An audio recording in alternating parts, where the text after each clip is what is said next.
Good afternoon student. आज हम पढ़ते हैं क्लास 7th में मैथ सब्जेक्ट में अध्याय 3 जिसका नाम है आंकड़ों का प्रबंधन। तो इसके पहले हमने इसकी जो प्रश्नावली 3.1 है उसके कुछ क्वेश्चन सॉल्व कर लिए हैं ना। आज हम उसके आगे क्वेश्चन हल करते हैं। तो देखिए उनको। तो ये देखिए 5वां क्वेश्चन है, निम्नलिखित सारणी प्रत्येक खिलाड़ी द्वारा चार खेलों में अर्जित किए गए अंकों को दर्शाती है। एक सारणी बनी हुई है, इसमें खिलाड़ियों द्वारा 4 खेल खेले गए हैं ना। तो उनकी सारणी है। एक खिलाड़ी क्या एक खेल को 14 नंबर प्राप्त करता है, दूसरे में 16, फिर तीसरे खेल में 10 अंक प्राप्त करता है और फोर्थ वाले में 10 अंक प्राप्त करता है। बी वाला क्या है, पहले खेल में उसको 0 अंक प्राप्त होते हैं, दूसरे में 8 अंक प्राप्त होते हैं, तीसरे में 6 और चौथे में 4 अंक प्राप्त होते हैं। सी वाले को एक में 8 नंबर प्राप्त होते हैं, दूसरे में 11 होते हैं और ये तीसरा इसने खेला ही नहीं और चौथे में 13 अंक प्राप्त होते हैं। अब देखिए इसके प्रश्न उत्तर हैं कि अब निम्नलिखित प्रश्नों के उत्तर दीजिए। पहला, प्रत्येक खेल में ए द्वारा अर्जित औसत अंक ज्ञात करने के लिए माध्य ज्ञात कीजिए। तो देखिए हमको ये जो क्वेश्चन सॉल्व करना है, पहले तो हमको क्वेश्चन पूरा उतारना है, इसके बाद सॉल्व करना है। तो पहले सॉल्व करने के पहले हमको ये सारणी बना लेनी है ना। जब सारणी बना लेनी है फिर इस सारणी को देख के हमको ये पूरे क्वेश्चन हल करने हैं। तो सारणी आपको खुद बनाना है। फिर मैं यहाँ से देखिए फर्स्ट क्वेश्चन आपको सॉल्व करके बताती हूँ इधर। तो ये देखिए हम लिखेंगे पहले क्वेश्चन के लिए क्या पूछ रहा है कि ए द्वारा अर्जित अंकों का माध्य ज्ञात कीजिए। तो हम लिख देंगे कि ए द्वारा अर्जित अंकों का माध्य बराबर हो जाएगा अंकों का योग बटे खेलों की संख्या। ए जो था उसने पूरे 4 खेल खेले हैं और उसमें उसको पहले अंक में 14, दूसरे में 16, तीसरे में 10 और चौथे में 10 अंक मिले हैं ना। तो ये 4 खेल ये हो गए खेल की संख्या और प्राप्त अंक ये। हम जब ये 14, 16, 10 और 10 को जोड़ेंगे तो आ जाएगा हमारे पास 50/4 और जब हम 4 का 50 में भाग दे देंगे तो आंसर आएगा हमारा 12.5। तो आंसर में हम लिख देंगे कि ए द्वारा अर्जित औसत अंक 12.5 हैं। इसका बी वाला क्वेश्चन देखिए। बी वाला दूसरा वाला क्वेश्चन कहता है प्रत्येक खेल में सी द्वारा अर्जित माध्य अंक ज्ञात करने के लिए आप कुल कितने अंकों से मैं 3 से भाग देंगे या 4 से भाग देंगे और क्यों, है ना। तो सबसे पहले तो हमको पता है कि सी ने 3 खेल ही खेले तो हम कितने से भाग देंगे, 3 से देंगे क्योंकि उसने दूसरे जो तीसरे नंबर का खेल था वो खेला ही नहीं। तो 3 खेल खेला तो हम 3 का भाग देंगे। तो देखिए इसका आंसर लिखेंगे हम कि प्रत्येक खेल में सी द्वारा अर्जित माध्य अंक ज्ञात करने के लिए हम कुल अंकों को 3 से भाग देंगे। क्यों? क्योंकि सी ने 4 में से केवल 3 खेलों में भाग लिया है। ठीक है। अब तीसरा देखिए, तीसरा क्वेश्चन है कि बी ने सभी 4 खेलों में भाग लिया है, आप उसके अंकों का माध्य किस प्रकार ज्ञात करेंगे। तो हम क्या करेंगे, जो बी के पूरे खेल के अंक हैं उसका योग बटे 4 कर देंगे। तो इसको देखिए कैसे करेंगे हम, बी के अंकों का माध्य बराबर अंकों का योग बटे खेलों की संख्या। उसके जो अंक हैं वो क्या हैं, 0 + 8 + 6 + 4/4।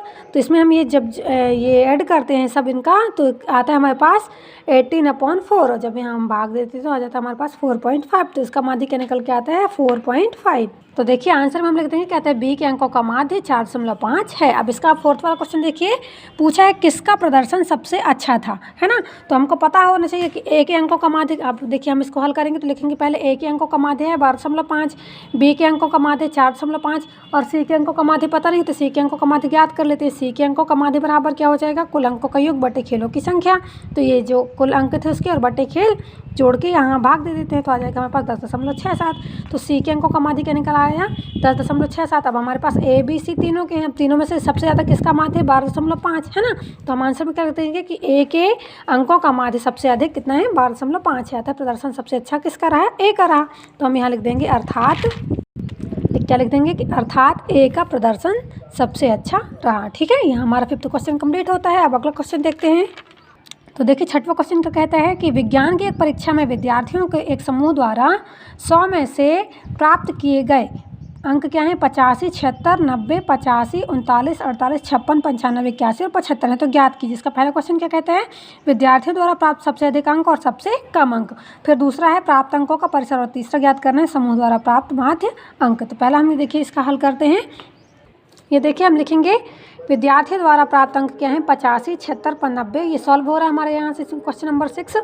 विद्यार्थी द्वारा प्राप्त अंक 85, 76, 90, 85, 39, 48, 56, 95, 81 और 75। सबसे पहले हम क्या करेंगे, इन अंकों को आरोही क्रम में लिखेंगे। आरोही क्रम में कौन सा, बढ़ते क्रम में लिखेंगे। तो बढ़ते क्रम में सबसे पहले देखिए 39, फिर उससे बड़ा 48, फिर 56, 75, 76, 81, 85, 85, 90 और 95। क्या पूछता है कि विद्यार्थी द्वारा सबसे अधिक अंक जो प्राप्त किए, तो विद्यार्थी द्वारा प्राप्त अधिकतम अंक क्या होंगे 95, जो सबसे बड़ा है, और तथा विद्यार्थी द्वारा प्राप्त न्यूनतम अंक तो हो जाएगा 39। ये आंसर है पहले वाले का। दूसरा क्या पूछता है, परिसर पूछता है ना कि प्राप्त अंकों का परिसर बता देते, हम लिखेंगे परिसर बराबर अधिकतम अंक माइनस न्यूनतम अंक। तो अधिकतम अंक क्या है 95 माइनस 39, ये यहाँ से जब 95 में से हम 39 घटाएंगे तो आ जाएगा हमारा आंसर 56। तो इसका आंसर लिख देंगे हम कि प्राप्त अंकों का परिसर 56 है। तीसरा देखिए, समूह द्वारा क्या बोलता है, समूह द्वारा प्राप्त माध्य अंक। तो निकालेंगे हम समूह द्वारा प्राप्त माध्य अंक बराबर अंकों का योग बटे अंकों की संख्या। टोटल ये पूरे जितने अंक हैं उनको जोड़ देंगे, बटे ये कितने अंक हैं 10, तो उनकी संख्या लिख देंगे 10। जोड़ने पर आएगा हमारे पास 730 बटे 10। इसको जब हम भाग देंगे तो आंसर आ जाएगा हमारा 73। तो आंसर लिख देंगे कि समूह द्वारा प्राप्त अंकों का माध्य 73 है। अगला क्वेश्चन देखिए, 7वां क्वेश्चन कहता है कि 6 क्रमागत वर्षों में स्कूल में विद्यार्थियों की संख्या निम्नलिखित थी। किसमें, देखिए पहले साल थी 1555, दूसरे में 1670, फिर 1750, 2013, 2540 और 2820। तो इस समय काल में स्कूल के विद्यार्थियों की माध्य संख्या याद करनी है। क्या करेंगे हम, टोटल ये संख्या जो है 6 और इनको जोड़ के बटे 6 का भाग दे देंगे, है ना। ये देखिए हम लिखेंगे विद्यार्थियों की माध्य संख्या इक्वल टू विद्यार्थियों की संख्याओं का योग बटे वर्षों की संख्या। विद्यार्थियों की संख्या लिखेंगे 1555 plus 1670 plus 1750 plus 2013 plus 2540 plus 2820 बटे 6।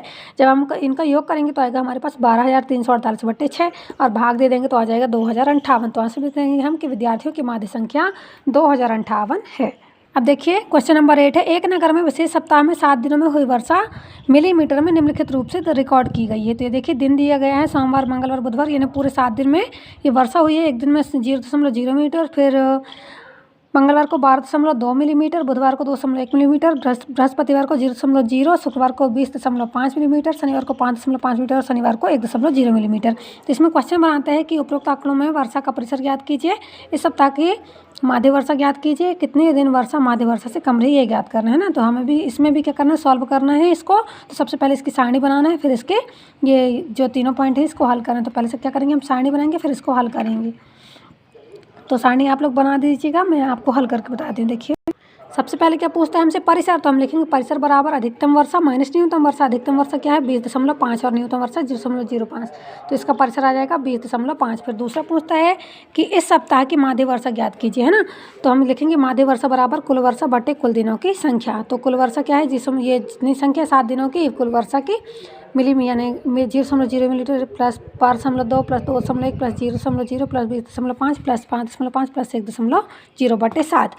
इसका टोटल योग आता है हमारे पास 41.3 बटे 7 और भाग देंगे तो आ जाएगा हमारे पास 5.9 मिलीमीटर। तो आंसर में हम लिख देंगे कि सप्ताह की माध्य वर्षा 5.9 मिलीमीटर है। अगला क्वेश्चन देखिए, कहता है कितने दिन वर्षा माध्य वर्षा से कम थी। तो हम लिखेंगे इसमें कि 5 दिन, देखिए 5 दिन थी, सोमवार, मंगलवार, बुधवार, बृहस्पतिवार, शनिवार और रविवार के दिन वर्षा माध्य वर्षा से कम थी। इसमें भी आप क्या करेंगे, पहले ये सोमवार का लिख लेंगे, है ना, कि सोमवार को कितनी वर्षा हुई, मंगलवार को, बुधवार को, बृहस्पतिवार को और शनिवार को कितनी वर्षा हुई, ठीक है, और रविवार को। और ये फिर ये सब जितनी वर्षा माध्य वर्षा से कम है तो आंसर में लिख देंगे कि 5 दिन सोमवार, मंगलवार, बुधवार, बृहस्पतिवार, शनिवार और रविवार के दिन वर्षा जो है वो माध्य वर्षा से कम है, ठीक है। अगला क्वेश्चन देखते हैं।